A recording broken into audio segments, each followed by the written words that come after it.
I have to say it's fabulous to see everybody. And I will resist the romper room. Hi, Zelda. Hi, Corley. But it's really great to see you all again. I want to frame this up for just a second. Opportunity St. Paul has been built on volunteers engaging in deeply meaningful work and in learning. Learning, as my dear friend David Dotson says, to read reality truthfully and take action responsibly.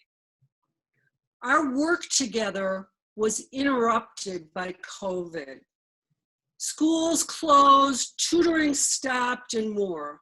And none of us knows how long the COVID threat is going to loom over us. Opportunity St. Paul is responding, as Sarah suggested, by looking for volunteer opportunities that are powerful, meaningful, and COVID safe. Tonight, we bring you an amazing workshopping opportunity, a chance to work with Daniel Karpowitz as he is designing a set of really powerful, COVID-safe volunteer opportunities for you. This will be an interactive session. Daniel will open with comments, but then he'll be listening closely to your input that will help inform his design of this exciting work. And it's my great pleasure now to introduce you to Daniel Karpowitz. Daniel serves as Governor Walz's interagency lead and special advisor on criminal justice. And he is the Assistant Commissioner for Policy at the Minnesota Department of Corrections. Daniel was a director of the Barred Prison Initiative since its inception in 2001.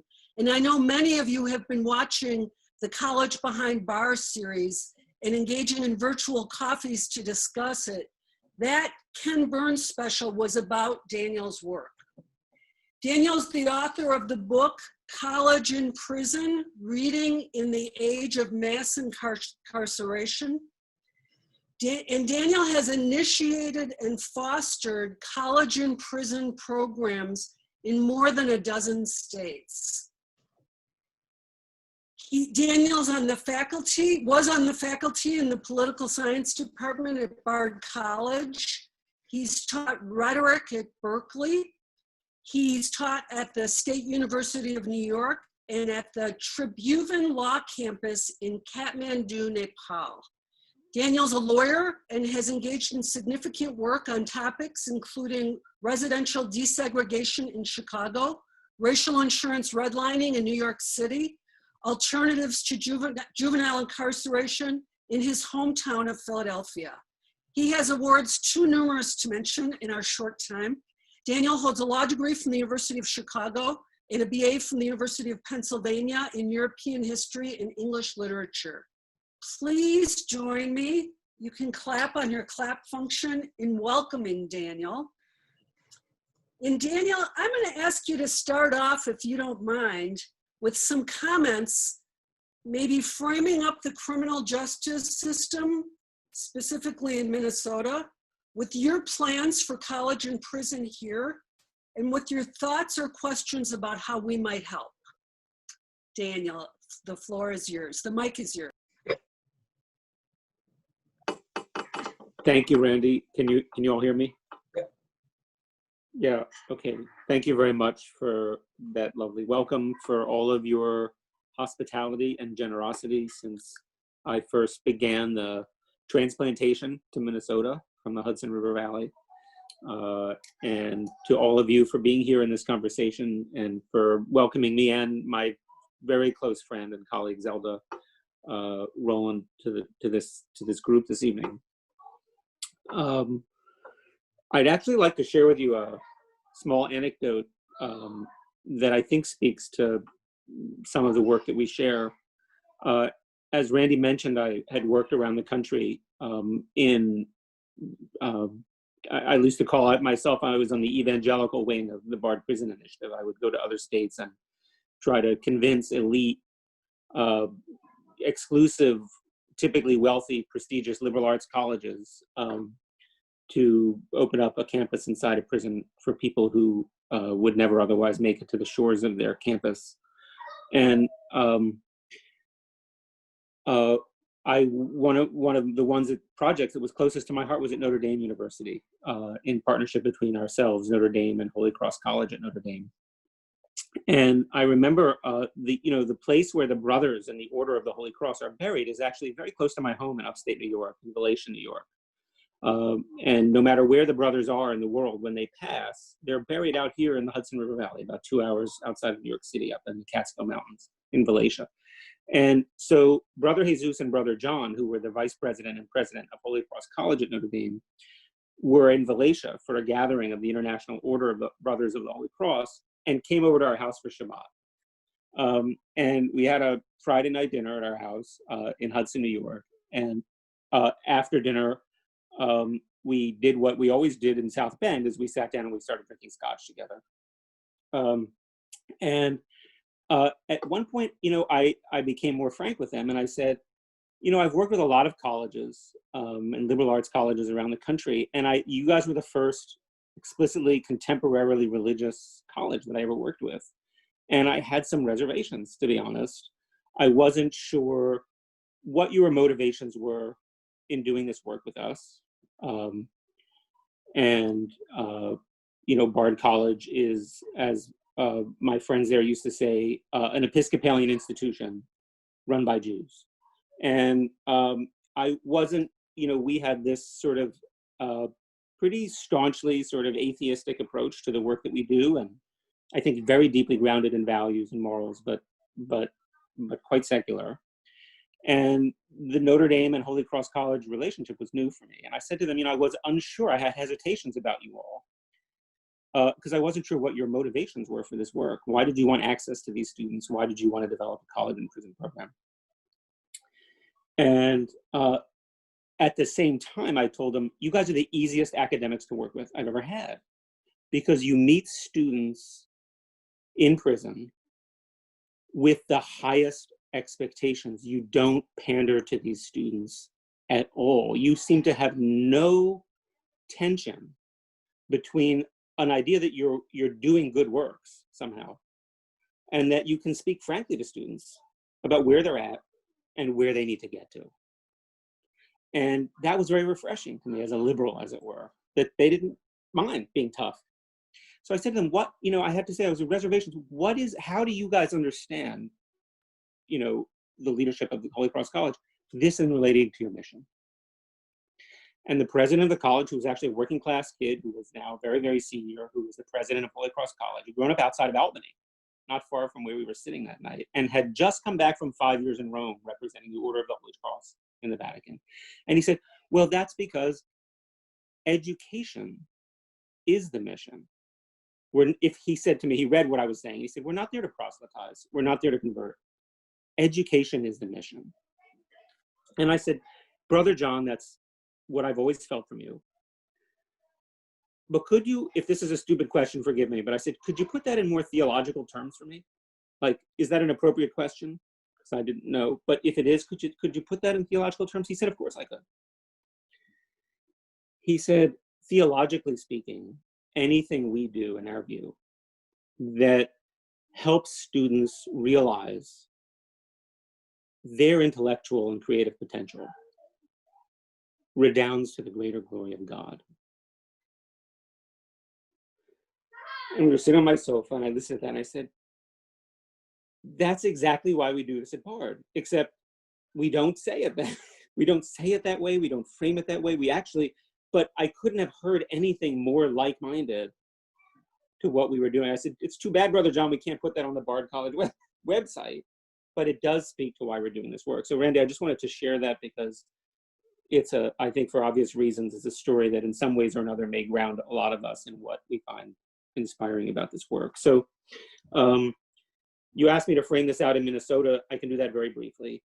Minnesota has one of the smallest prison percentages of its population in prison in the United States in an era of rampant mass incarceration. So Minnesota is among the least bad of the worst collections of states in the world. And that is nothing to hang our hat on. So another way of thinking of that is, furthermore, I would add, furthermore, it's one of the most racially polarized prison systems in the United States.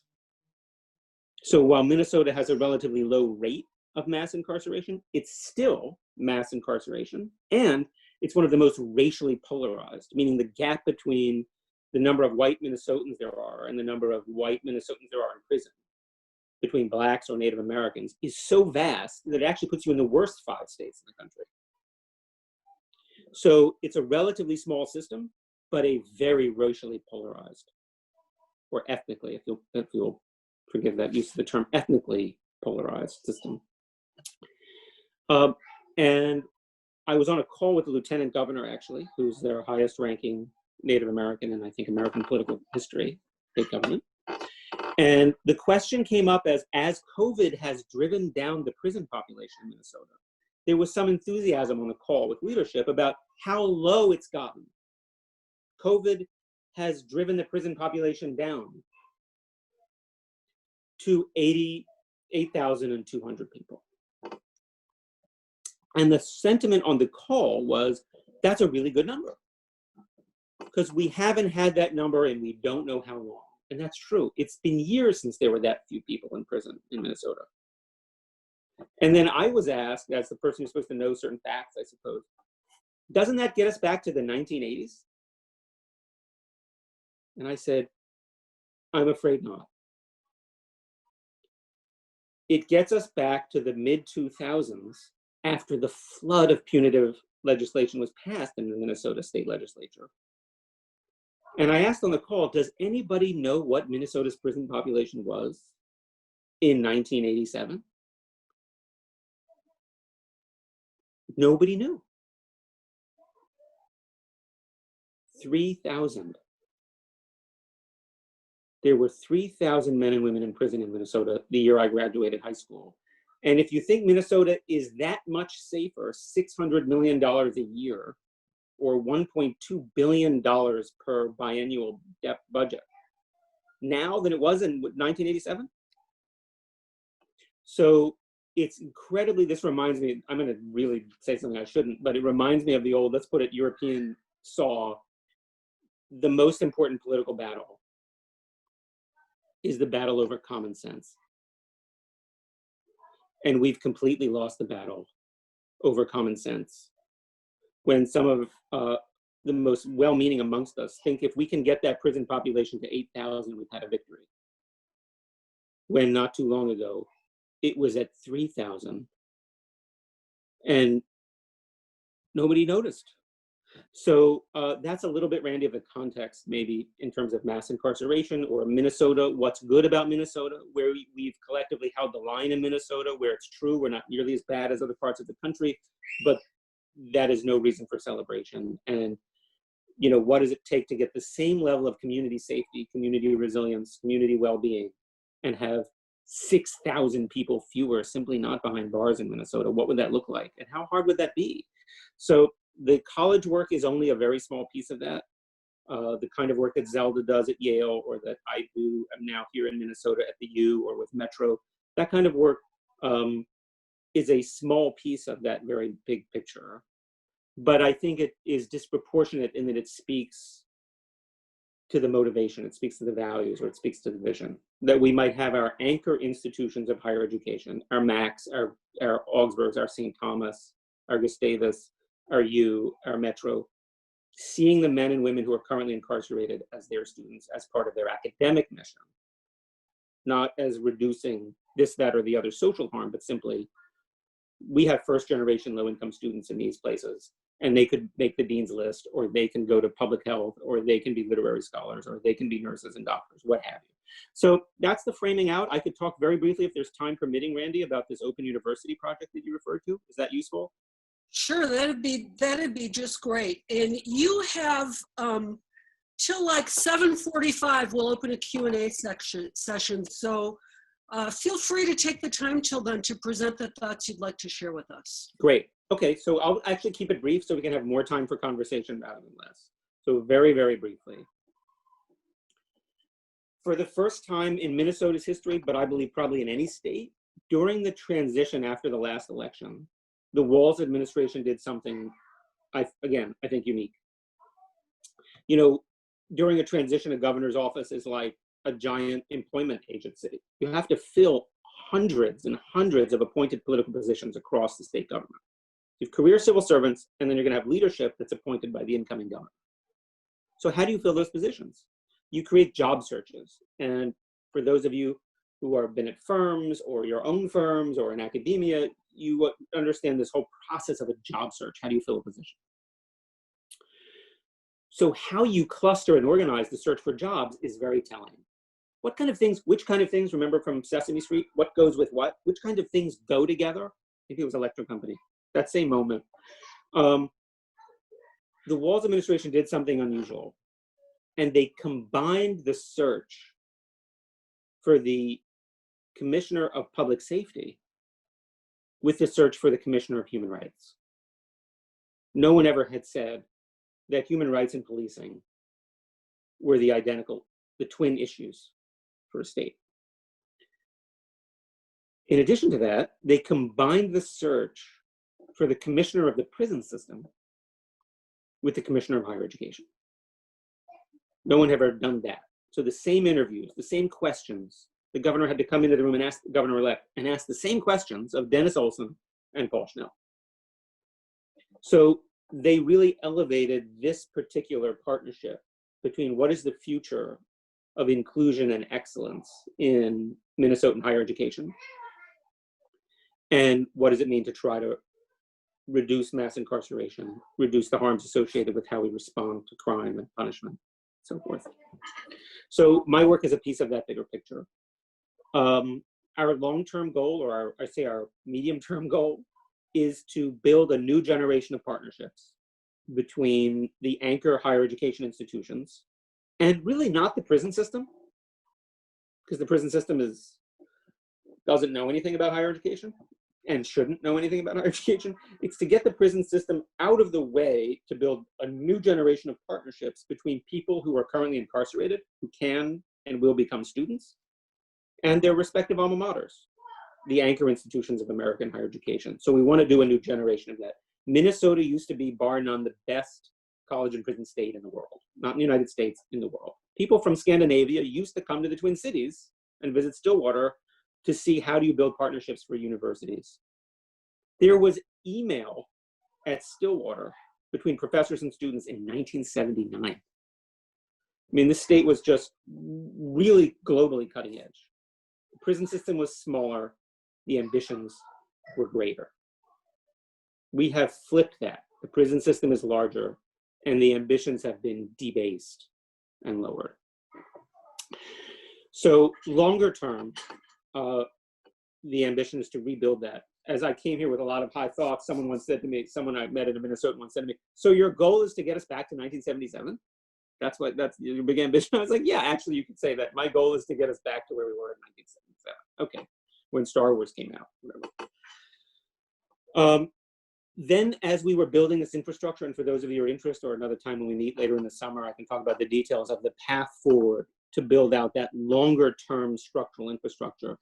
But as Randy mentioned, COVID has interrupted all of our lives. It has in some ways radically ended our lives or disrupted our lives or traumatized our lives. It's also changed our focus. How do we get through this day? What were my plans for graduation for my grandchildren? You know, everything is topsy-turvy. One of them was this plan. And so what we've done is responded with the idea that we need a COVID university, or we need an anti-COVID university.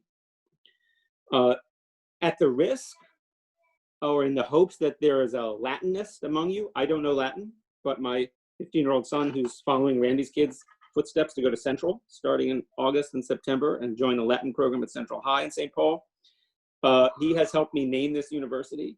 So I'll give you an idea to my bad mores. It's called Willis Corona Universitatis, which, if I can translate that, is FU Corona University. So the principle of this university is to actually create credit-bearing university classes right in the middle of the COVID lockdown, starting at Moose Lake, our most heavily, intensely corona positive, COVID positive prison, and working out from there to Shakopee, to Stillwater, maybe to Rush City, maybe to Oak Park Heights. This will be television based because we have a closed circuit television system inside many of the prisons. Hundreds, if not thousands of inmates have a TV or access to a TV on a daily basis. We're working with the provost and the president at Minnesota State Metro, which is one of my favorite schools in the world, because it is always about, yes, how do we do it? And if any of you have known any academic life, the number of provosts in America whose first response to an idea is, yes, how do we do it? I've met one so far. Her name is Amy, and she's runs the Metro State. Provost, I call them Dr. No. Zelda and I call them Dr. No. So Amy Gord is Dr. Yes over at Metro. So, and happens to be a biologist. So she's particularly interested in some of our curricular interests. So we're going to use the televisions, we're going to use correspondence, we're going to use course packs, we're going to use open source material, and we're going to create a sequence of 1 and 2 credit courses, credit bearing. And we're going to leverage Min-State Metro's ability to work with community faculty. And we have our first 3 professors. And I'm going to tell you who they are because they're awesome. Thanks in part to colleagues like Zelda. We have 3 awesome professors, and they are from around the world, actually. But their home institutions right now are Ruby Wynn, professor of public health and epidemiology at the University of Minnesota, Twin Cities, is teaching epidemiology in our anti-COVID university inside the prisons right this summer. Number 2, Laura Adler in sociology at Harvard, a very close friend and colleague of Zelda's from Yale, who's now at Harvard, which is, yeah, Zelda will have to explain how that happened later. Is teaching the sociology of work. And Adrienne Jones at Morehouse College in Atlanta, Georgia, is teaching law and politics and American government. So these are our first 3 COVID university or anti-COVID university in the prison programs, designed especially for this initiative, credit bearing, starting this summer. So I think Randy referred to the sort of need for us to talk tonight and going forward about how all of your talents and life knowledge and commitment could be a part of this ecology that we're going to be creating in these partnerships between higher education and students in prison in Minnesota and coming out of prison. That's a long conversation, many months, hopefully years going forward amongst all of us. But that is what the plan is longer term, is to have the U and Metro and faculty from the Twin Cities, and as you can see, faculty from all over the country enliven our work. I will point out that Minnesota has a unique geography of punishment. The disproportionate number of our prisons in Minnesota are within driving distance of the Twin Cities. That is unheard of. Prisons are usually a form of exile, and part of the punishment and part of the toxicity and the harm is to cut people off, not only from home or whatever beneficial social networks they may have had prior to incarceration, family, but from any of the social or cultural capital in their state. So typically, right, the prisons are located in the most remote areas where there are the fewest churches, the fewest lawyers, the fewest campuses and professors. That's crazy. The fewest retired professionals who can teach you how to ace an interview. And how do you talk about having a criminal conviction and a college degree and prepare for a job interview? That's a hard thing to do, especially if you're in a criminal justice system in which anyone you trust for the last 10 years have told you never talk to anybody about your crime. Never tell the truth about what happened. And then you come out and you're in a job interview and you need to deal. So the cutoff from the cultural life that is typical of the geographical dispersion of our prisons, like in my state, New York in particular, is a great example. You don't have that in Minnesota. You have an incredible proximity And we have completely failed, not completely, but dramatically failed to take advantage of that. And first and foremost in that is the failure of the higher ed community to sustain or rebuild these relationships with people who can and should be students, and come out. And we can make reentry built around educational attachment. So I have a little bit of philanthropy to work with for between now and December. And it is an open question because everything is new, how volunteers can work in that environment, in the COVID situation with physical distancing. It's really complicated. I don't know. This is distance learning, so I don't know. The faculty are great because they're at Morehouse and the U, but also in Cambridge. But how we're going to work that out, I don't know. And so I think there's a lot of uncertainty I have about how you all could be actively engaged over this summer. I don't know yet. But certainly as this grows back into a larger kind of architecture of all this work, the kind of resources and human capacity and commitment and talent and life experience that Randy tells me is in your all networks should play a really, really important catalytic role in this work going forward. Whether it's in, again, interviewing, teaching, writing, joining on as faculty, that first job, right? The most important job you get out of prison is the first job. It doesn't matter if it's 6 or 8 weeks. That first employer who isn't the state, who can then vouch for you, or can give you just a bit of mentoring, a little bit of tough love, and a little bit of place to learn how to function at a higher level, and then pass you on with an actual recommendation. I mean, that's priceless. That first place you can land and get back, and then doesn't mind that you're also taking a night course and respects that you also want to complete your degree at Metro while you're at the job. That's pretty awesome. And so there are myriad opportunities going forward, Randy, with everyone here. And so I'll leave it with that, and then just open up to conversation, questions and thoughts. And Sarah, are you going to moderate? Do we have questions pending for Daniel right now? We do have a couple of questions. Personally, I asked a question in the chat box first. I was just curious how many students are currently taking classes through the COVID university? A rough guess is good.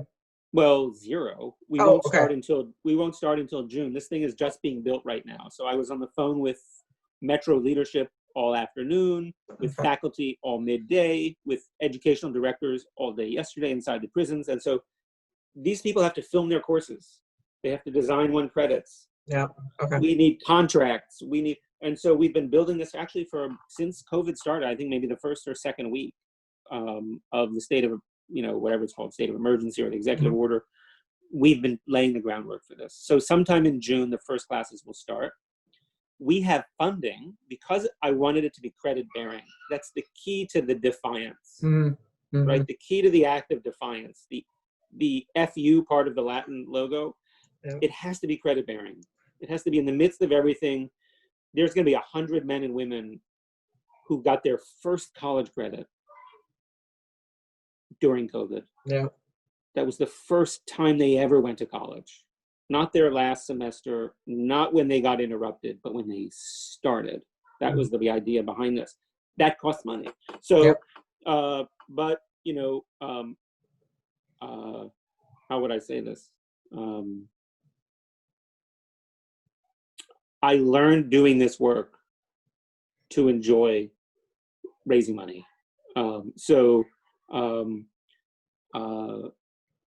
That's a part of the work. And we have some great partners. And I will say there are people who are now from families who are impacted by mass incarceration, mass incarceration has gotten, so massified, so pervasive. And elements of our democracy have continued to grow and progress, that there are a lot of people in power now who are decision makers in academia, in philanthropy, in our state government, whose family is directly impacted. Yeah. And we all know from our own lives that when you're at a table and you're asking for something, the life experience of the person on the other side of that desk can make all the difference. So that's another way of saying we've been able to raise some money. And so, but the credit bearing is what costs, right? It's not a volunteer program. It's a college transcript. So we will have our first 3 classes starting, which I mentioned earlier, 30 enrollments each, Wow. and they can be redone 30 each twice. So that's 270 for the first 3 classes. And we have money for another 3 classes. That's another 270. So I have currently funding for 540 class spots. I doubt that will be 540 discrete students, because some students are going to want all 3. And some of those students have to be able to get all 3. Nevertheless, this is a terribly scarce resource. So that's a huge deal. You should know there are 8,000 people in prison. 85% of people in prison in Minnesota have a high school degree or its equivalent already. Does anyone want to guess how many people are in full-time college and prison in Minnesota right now? 11. 11. This is one of the highest and educated and wealthiest states in America, and you currently have 11 people going to full-time college and prison. And 4 of your prisons are within, I mean, like in the course of this conversation, we could have gone there and started teaching. So that's bad. So, you know, 570 credits or class seats is in some sense nothing, but it's a start, and it's a COVID start. So Daniel, yeah. Let me jump in and ask you this, and I see the questions coming in on the chat. Sarah and I are going to share jumping in. Let's brainstorm a little bit in the 20 or so minutes we have about how our group might be able to help you. We have in this group people from all walks of life, probably disproportionately some educators, everything from young children up to college professors, college presidents, people who work in philanthropy, people who work in literacy with young people, lawyers, social workers, ESL specialists, communications expert from corporate America. I'm just an architect, you name it, we have it. And these are people who are really used to rolling up their sleeves and doing a really serious job and sticking with it to the end. What kinds of things might we be able to do to help with this effort?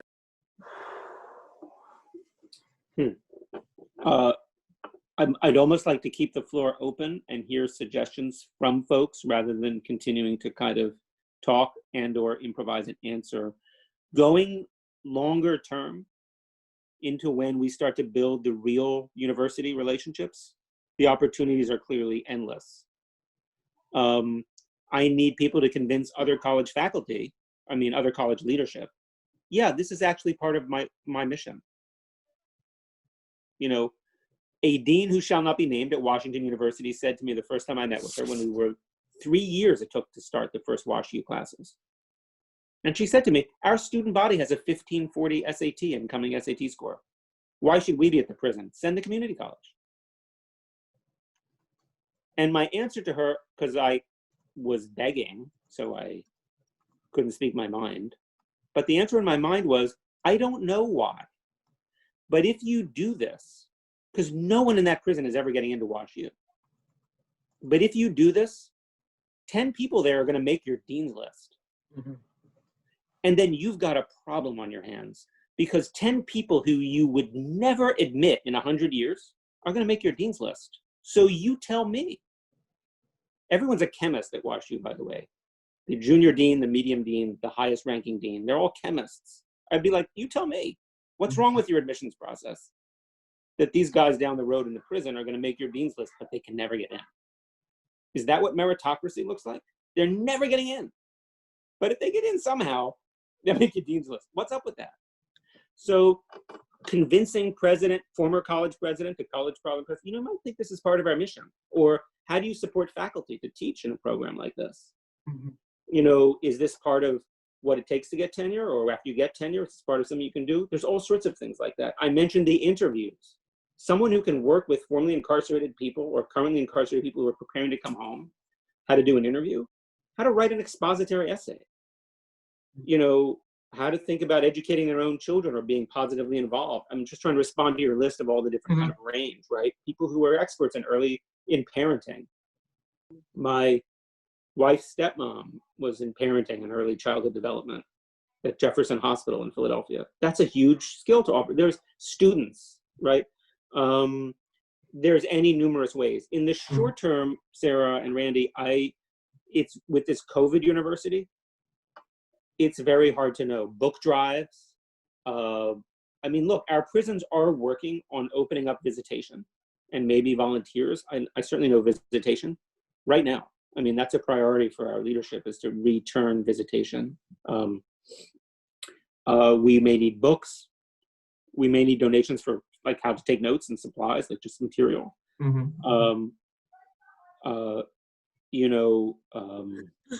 I could ask faculty how they think a certain subset of volunteers could be supportive of their classwork. That's maybe a question for faculty to answer. Longer term, the possibilities are endless. In the weeks ahead, I frankly don't know. Let's take a hypothetical. Some of our volunteers, and I see some on this call, work in job coaching. And they've been able to successfully cross the bridge to do the job coaching remotely now, interactive remotely. So let's just say some of our volunteers can work with helping the students do a resume, do mock job interviews, prepare for their first job. Will there be equipment so there can be two-way conversations remotely? I don't think so right now. We do have internet at every prison in Minnesota. And so again, there's a short versus a long-term thing here, Randy. And I think the best way to do this, frankly, I mean, is to hear these ideas and then begin to collate them, and then to begin to develop a capacity in my office at the DOC and maybe in the future at the governor's office to build on these ideas and to develop our networks together. I cannot tell you right now, like as Sarah asked, there's nobody in college right now. There's people distance learning, but it's all very sclerotic right now. But 3 months from now or 2 months from now, it could be quite lively. 18 months from now, I expect it to be flourishing. And that's when this full diversity of things are necessary. I mean, there's also just, frankly, problem solving. I mean, I want to do an officers' college. I want to create college opportunity for correctional officers.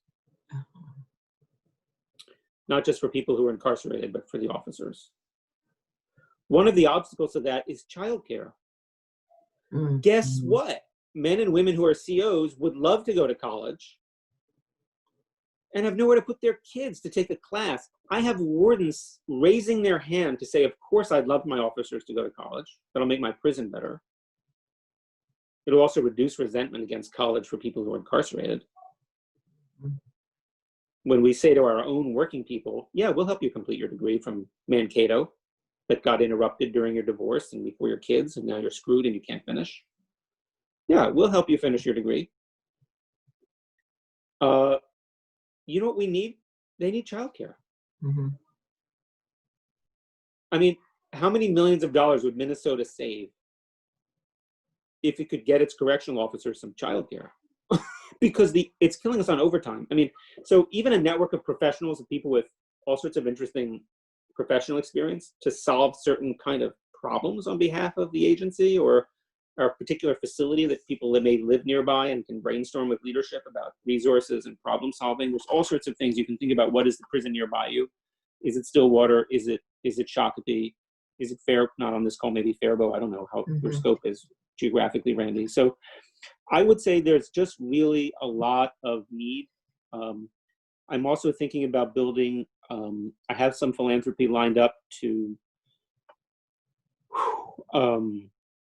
experiment with the role of college in reentry. That means people coming home from prison, they might be in work release. So they have to be looking for a job. But I can also, I want to start working with them to enroll in a course as part of what stabilizes them and changes their sort of day-to-day life. And I could imagine people being hugely helpful on campus, let's say meeting and helping people through that coursework, navigating, you could say, life in different ways. You talk about job preparation, that'd be great. These people are adults.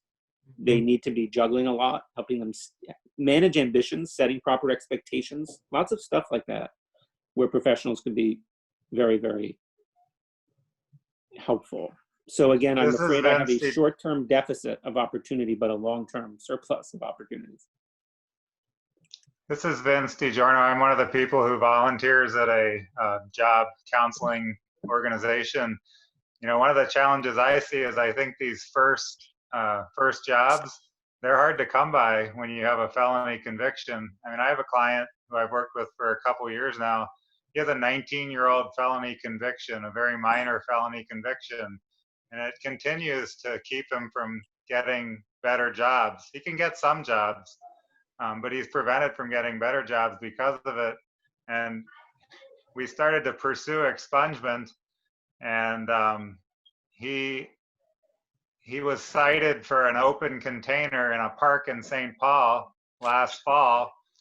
And the agreement that he made, which he didn't really understand, was that he agreed to a year's parole for an open container in a park in St. Paul for an open beer. And so that now he can't seek expungement until the year's parole is expired. And, you know, so that whole, I mean, all those barriers, I think, are going to, you know, it's great to get a college education, but the problem with having felony convictions on your record is huge. You know, that open container citation that he got, you know, it seems so absurd. I mean, if I was there, the police officer probably would have told me to either drink the beer fast or throw it away and don't do it again. You know, and he ends up with a year of parole for it. So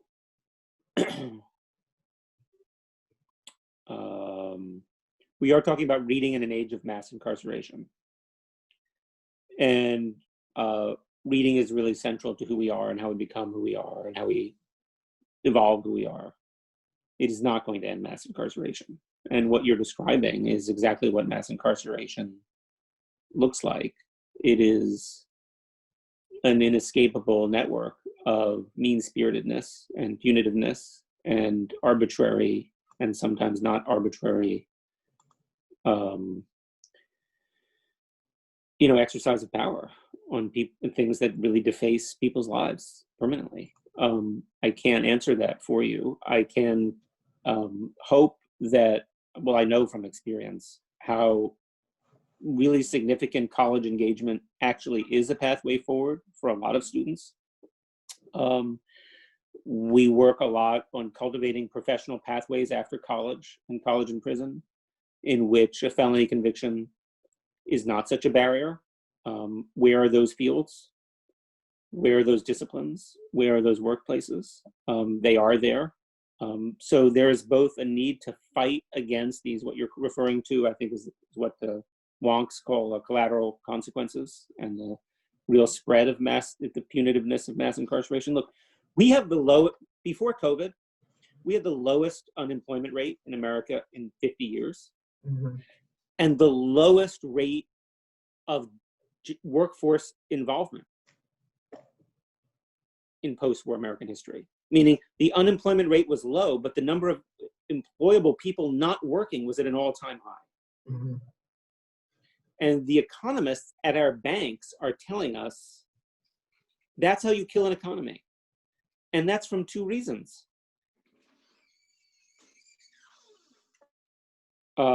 Meth, amphetamines, addiction, and mass incarceration. That's why job attachment of the American workforce is at an all-time low, because of painkillers and mass incarceration. And so that's real. Those collateral consequences, Van, that you're referring to are very, very real.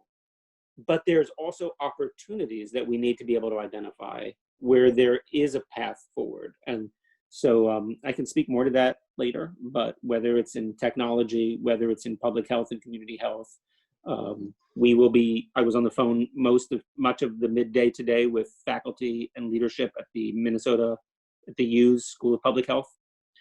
And there are professional pathways.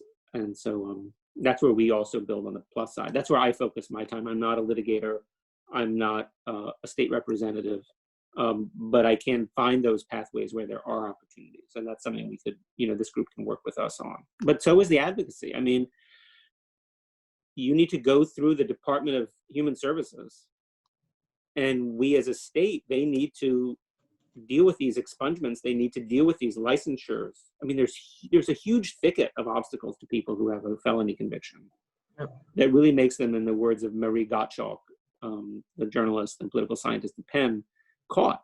They are caught up. It's exactly what you're describing. And so I don't know how much you all are involved in that kind of activism for the relentless need for small and medium scale legislative reform. But I do think you have a governor's administration that is enormously supportive. So if for those of you that are involved that way, the relationship between advocacy, the state legislature, and an executive branch, I think you do have political appointees across this administration at the executive level in these agencies, like at Human Services, like at Higher Ed, like at DEED, like at Dilley, who are getting the message from the top. You need to find ways to mitigate the harm that we're inflicting on people. You said the original case was 19 years ago, Van? Yes, he said 19. Yeah. Yeah. So, if you can't get it done under this administration, if we can, as a group of citizens, I think you should see this time as a really critical opportunity. Temporarily, there's a window of opportunity here. I would encourage you to think about. Yeah. We've got a couple more questions. I'm going to kind of loop a couple things together. Judith Parr, who's on our call, is an Augsburg alum who was part of the 1971 college credits for prisoners. And I'm an Augie as well. I'm wondering, can we leverage our voice when you're ready to the leadership at Augsburg University? I would love to see my alma mater get back involved in something like this. Are you looking towards some of those relationships being built? Yeah, that's great. Well, thank you to both of you, because Augsburg has been a great school, actually, to date. They have really stood out among the liberal arts colleges in the state in a very dark time over the past 10 years to really do work in this area. They've partnered with Inver Hills. That small number of students who I referred to, they only exist because of the leadership at Augsburg. Okay. So we need to still figure out where Augsburg can be most helpful. I'm a big fan, and we are trying to build to scale through the U and through Min State, and the chancellor is very supportive, and the vice chancellors. We have just real leadership behind this work. But I think the key right now, Augsburg, as all the liberal arts colleges, are in trauma. They are in fiscal trauma. There's graduating seniors are in trauma. Their incoming freshmen are in trauma. So as a campus, they need our support as a community just to weather this storm. Going forward, I think to me, the issue for a place like Augsburg is, how do we create alumni who are supportive of this work, who can support your faculty to get some time to teach a class at Stillwater or Faribault and Shakopee on contract? That's the key. How do we make that you're on a 3-3 load? Once a year, one of your 6 classes, you're going out to the facility. That's the goal. That's the brass ring, because we don't need them to issue the degree, but we do need them to work with us to find ways to, what kind of faculty contribution 2 or 3 years from now, as we've recovered economically. And I do think, I will say, I think one of the things that we're experiencing, my wife is a professor at Bard, and Zelda's at Yale, and I'm close to people both at Augsburg and all over the country, obviously. These weeks and these months are reminding people how precious it is to be on campus, and what it really means to come together to learn, and what it means to create a campus and to be there, and to get away from work, to get away from your parents, and go to school. So I do think there's a kind of Sarah and others, especially connected to Augsburg, that residential life in learning, I think it's actually reminded people what the hell it's really, why it's so important. Completely. There is a silver lining there. There was a stupor. There's a lot of propaganda. There's an enormous amount of fiscal pressure. I think people have been reminded of why we did that, why we made a campus in the first place. So Augsburg has been great, though. You should both feel, I think, proud, because your leadership and faculty have been great in getting us through dark times in the last 15 years. And yeah. Cool. I am proud. Thank you. I love that school. The question came up a couple times. Would Metro State and the U be your two issuing degree schools then? We have Or we don't know 4 yet? 2-year schools that have Pell eligibility through an Obama administration program called Second Chance Pell.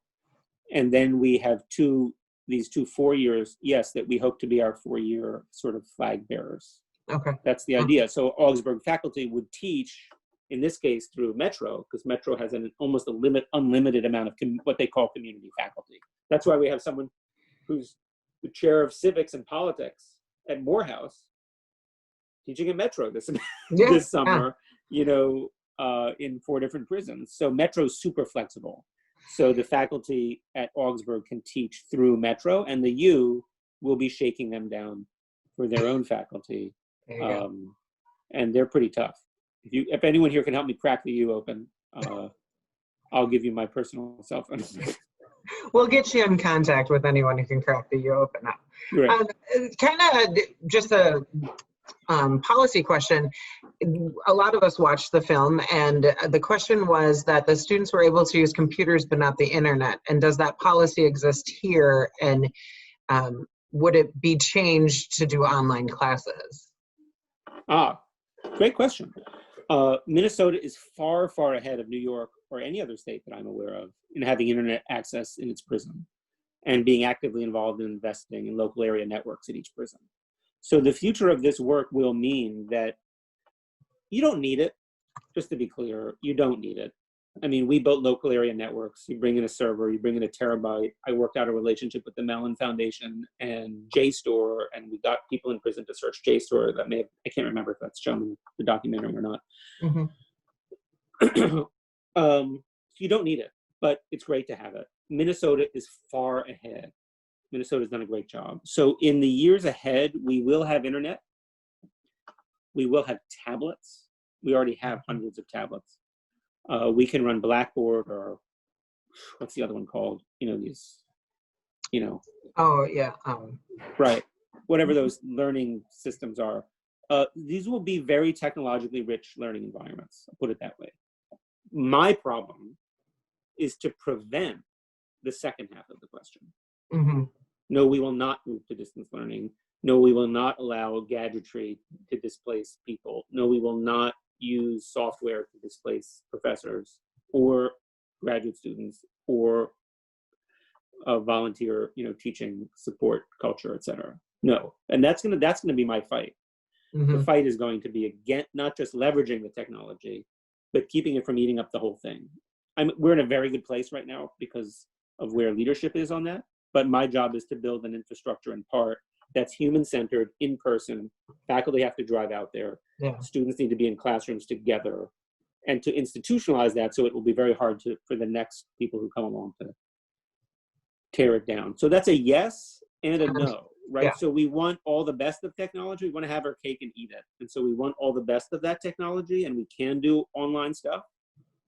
But to get students digital access and resources, not to disaggregate. See, the problem with that, it's bad enough on a main campus. If you go to distance learning, it's much worse in a prison. Because the whole point of the college is to disrupt the prison. The whole point of the college is to displace prison space and time with college space and time. The whole point is to create a new coral reef in which, people who would otherwise hate each other in prison and fight each other end up becoming friends because they enrolled in the same class. And so, that happens all the time. And that won't happen.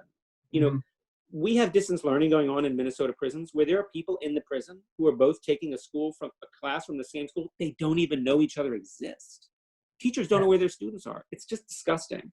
So the goal is maximize what the technology can give us to reduce unnecessary costs, to open up the world of knowledge and data and meaning and text, but have that plus highly intensive learning communities, in-class, campus environments, college faculty coming and going. Yeah. So that's a great question, and it is tricky, but Minnesota is extremely well placed, I think, Awesome. to do that internet type stuff. I think it'll be great. I think it'll be great. I just want to say thank you. I've got a couple more questions that I think I'll shoot to you before the July event that we can hit, because many of these folks are going to come to our July event. So I'm going to throw it back to Randy to introduce our Interfaith Tech Study for the evening. And we are super excited to welcome Zelda.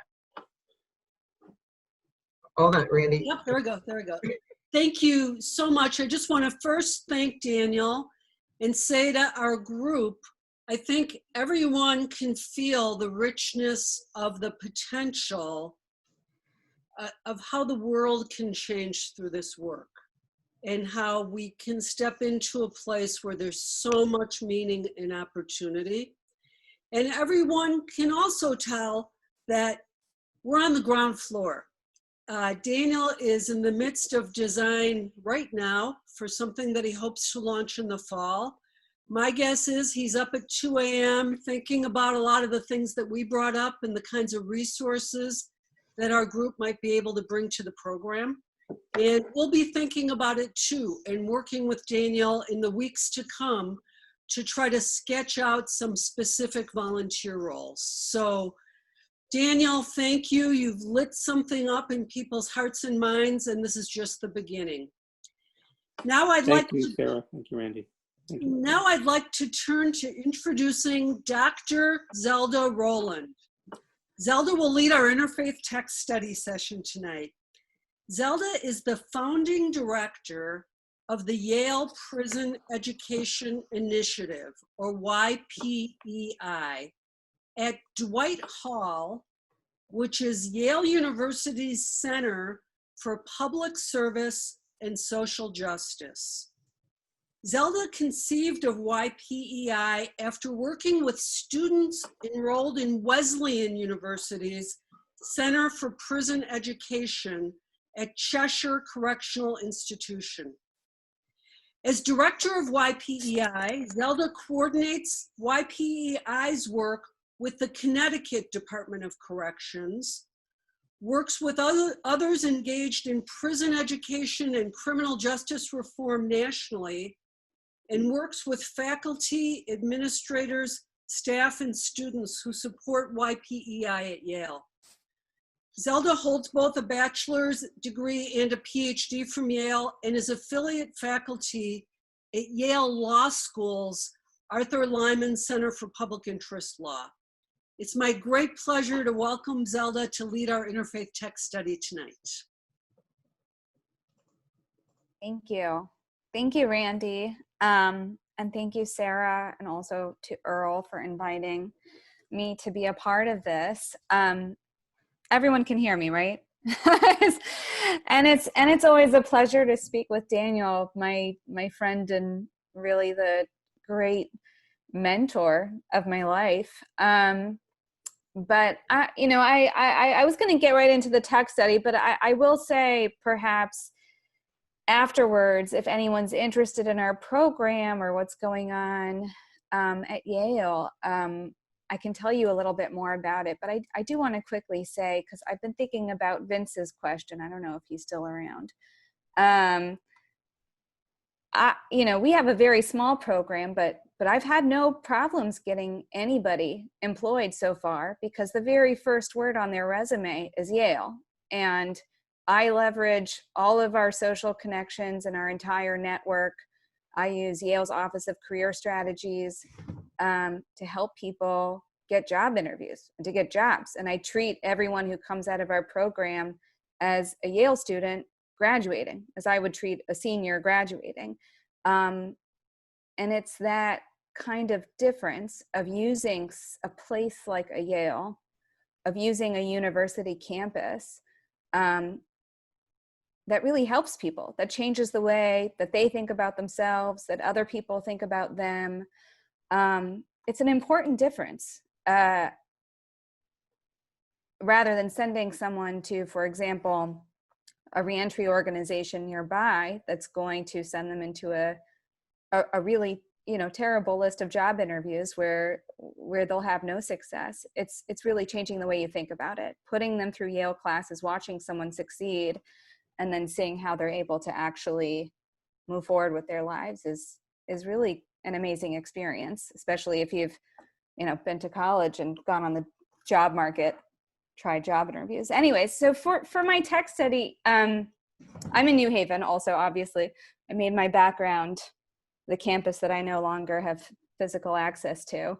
But as I prepared for this evening, I had the opportunity to look through some of the videos I wanted to mention of past learning community events. And I mentioned this to Sarah and to Randy, but I was really moved by some of the speakers you've had here. In particular, I wrote down the words of the hymn writer, Susan Powell-Cherwin. And I don't know if any of you were there or maybe want to be reminded, but I wrote down what she said. Hymns are a very special form of poetry, and they're very strict. And each time she writes a hymn, she asks herself 7 questions.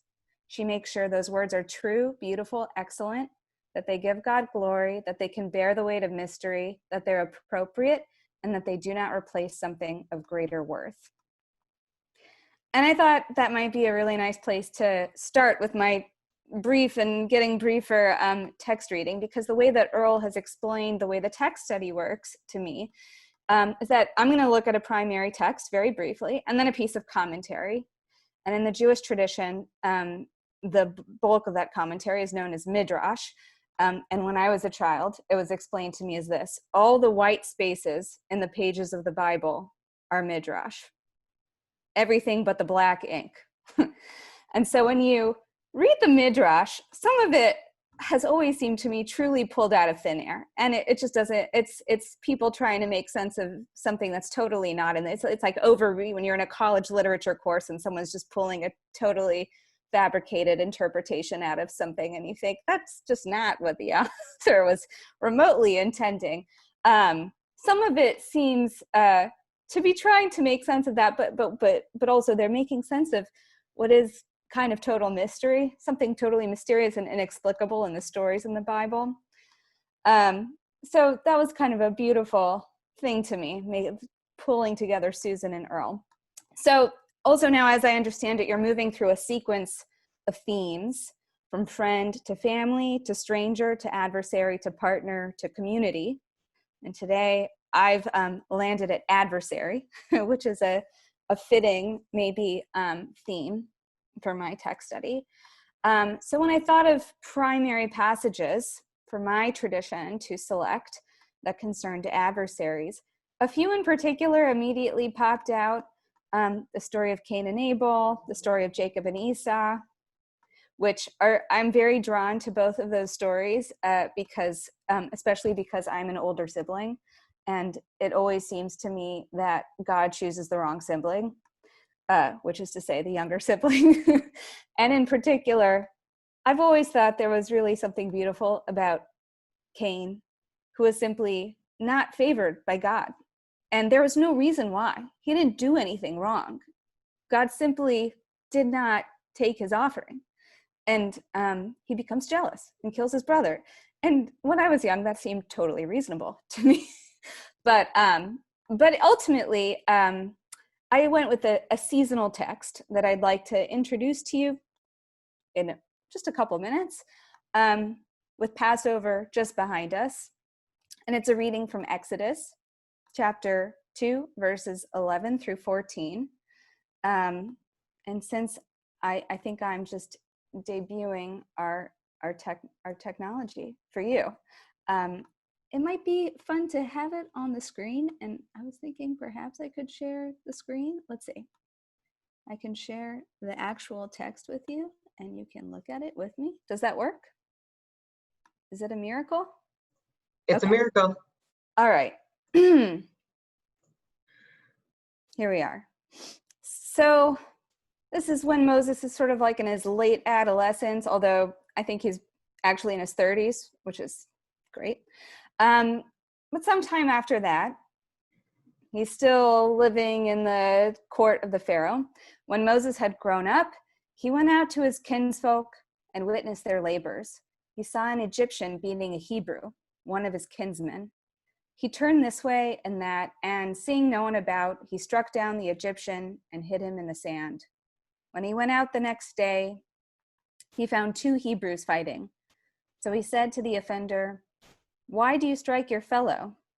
He retorted, "Who made you chief and ruler over us? Do you mean to kill me as you killed the Egyptian?" Moses was frightened and thought, "Then the matter is known." And then when Pharaoh learns of the matter, he sought to kill Moses, but Moses fled from Pharaoh to Midian. So this is the passage. Now, if I flip back here, you can still see it? Yeah, okay, great. So now with this, I'm going to read you some of the Rashi commentary on this. Just, it kind of dips around a little bit. This is the, if you will, the whites between the black of the ink, the white of the page. Although, so I'm looking here at, oh gosh, now I'm having trouble seeing it.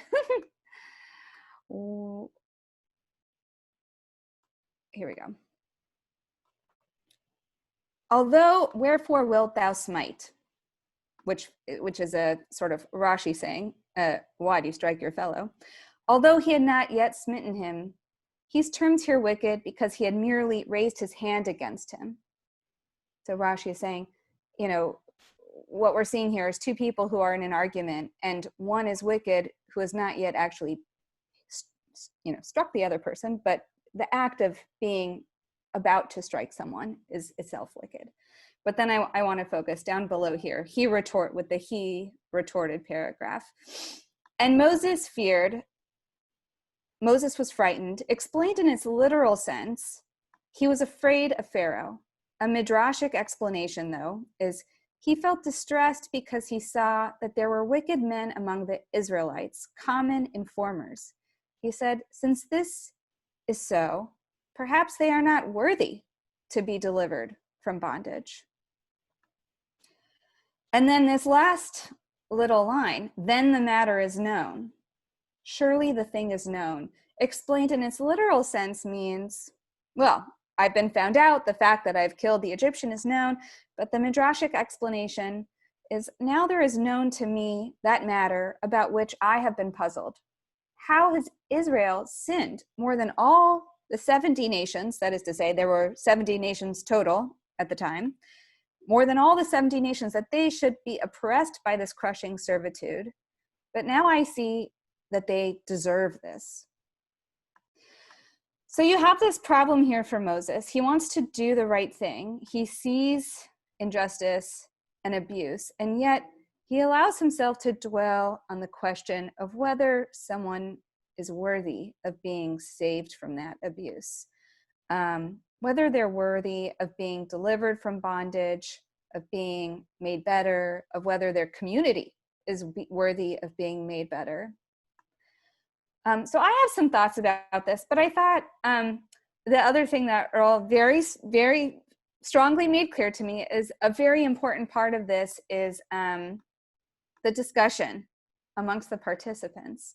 So what I was hoping is we could trial, maybe even for your own future events, going into what are called breakout rooms on Zoom, and talking about a few questions. The one that really comes to mind is, should freedom rely on worthiness? But another is, must you identify in some way with someone that you serve? Can you serve someone with whom you have no identification? How does personal identification motivate the way you serve others? Or any other part of the passage that you want to talk about. How does that sound? Should we break out? you all successfully navigated the breakout rooms, which thank you to Zelda for helping us do that, because I think that was great. I popped into a couple and there are some really good conversations, and I want to throw back to Zelda if you want to ask any closing questions. Yeah. I mean, I guess if people, I'm curious to hear what people's thoughts were, and I guess we can also use the chat if people want to throw ideas in. But I've heard, yeah, who determines worthiness? Any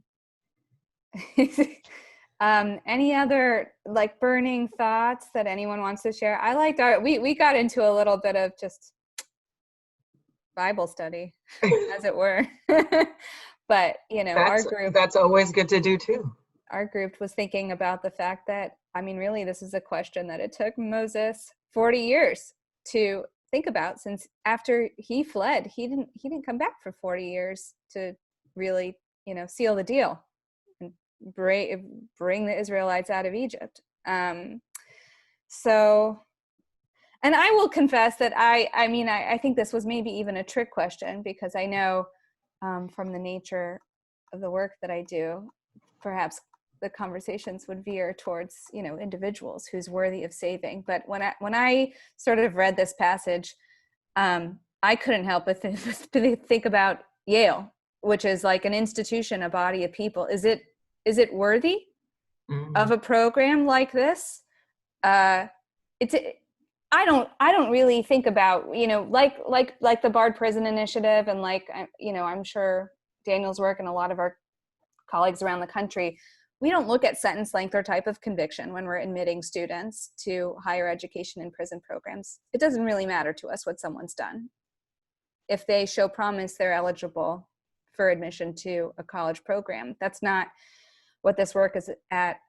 That's not what this work is about at all. But I work at this quite large and very famous institution, and my job is to convince it that this is a mission that's worthwhile. And sometimes in this work, I have, thrown my hands down and said, Yale simply does not deserve this program. Because if you can imagine, there's been a lot of resistance, and it's been 4 years of convincing this very, what's the word? Not nimble institution to be a little bit more nimble and to do something that is worthwhile for the world and for the community. And I struggle with this. And also, I struggle, Daniel mentioned fundraising. This is something that I struggle with, because fundraising for something with the word Yale in it is a very special kind of challenge. People come back at you and they say, Yale is one of the wealthier institutions in this country. Why should we donate to something with the word Yale in its name? But the truth is, it's individuals on the outside who see that a large and sometimes not always pure place has the ability to do something positive, or can be liberated in a way beyond its biases and traditions. So that's what I think. I think about like a David and Goliath situation with Yale. But maybe a few last thoughts before we close. If anyone else had something they wanted to say. I have a request. Yeah. You referred to someone showing promise, and that's, I'm just, in this context, I mean, I think we all have our preconceived notions about showing promise, and some of it I'll just say is a very white privileged bias about showing promise. So it would seem to me we're talking about something way outside that box, and I'm sure that's way too big a question for the time we have, but even just grappling with how do we determine who shows discerning or promise? saying someone shows promise. I mean, yeah. It's easier than it seems, and Daniel's the one who taught it to me. Maybe I'll let Daniel answer that. No, actually, let me respond. I think that's a great question. Can I have, what was your name? Can we see each other? Jill and I can't really we have to be mediated through someone else. I think it's a great point, Jill. And, Thanks. Promise here, or the showing of promise, seems to me to sit spiritually or intellectually right in the middle of these two other problematic concepts that we're talking about, which is like merit or deservingness on the one end of a spectrum, and like what, randomness or injustice on the other. So I think you're actually putting, I agree with you, and I agree with this idea, not only of the sociological or political problem of what you're describing, or the cognitive problem of how we perceive promise or measure promise, all those complexities and problems. I agree with you about all of that, actually. I've learned a great deal over the course of my life about that. To come to closer, I think, to where you're speaking to. And so I would just endorse that question. I can't answer it, but I think it's a great question. I think it's the right question. And I think it fits on the spectrum of the same question. It's a variation, I think, on the same question of the deservingness of the slave master or of Moses, or of those to be emancipated from slavery. I think it's fascinating. So I just would like that. If I could ask a favor for the future, or request, for me coming from this group, because it's not my background at all, I think this conversation leads to a question of like grace and merit. Like, I would love to engage with this group, or have you all facilitate a conversation in the future about, let's say, the work that Zelda and I do and that you might do with us, and these questions of like merit and grace, which from the little that I understand is something radically detached from like economies of merit. I think that would be very powerful to engage with you all, given your knowledge and interests. For me, at least, I would learn a lot from that. You've got me thinking a lot about grace and merit and worthiness right now, and I think I'll have to take a couple days to ponder it, because it's a deep and wide question. And I hate to let things kind of end, but it is that time. And so I want to put a plug in to have more time with Daniel and Zelda, and actually one other person, James from BPI, right? BPI or Yale? From Yale. Zelda's like, wait, that's mine. So our annual assembly that we normally have every year in the spring, again, COVID pivoting, we are going to gather again in July, on July 14th, which happens to be Bastille Day, and have another panel with Daniel, Zelda, and James, a graduate from the Yale Prison Initiative. Oh, there's another word in there. Education. There you go. Education Initiative. And it'll be moderated by Otis Zander, who is the founder of Ujamaa Place, a partner with Interfaith Action through Community Power Up, and also an organization that helps African American men come out of prison. And so this is a topic he's very interested in. We'll make sure you all get invited to July 14th.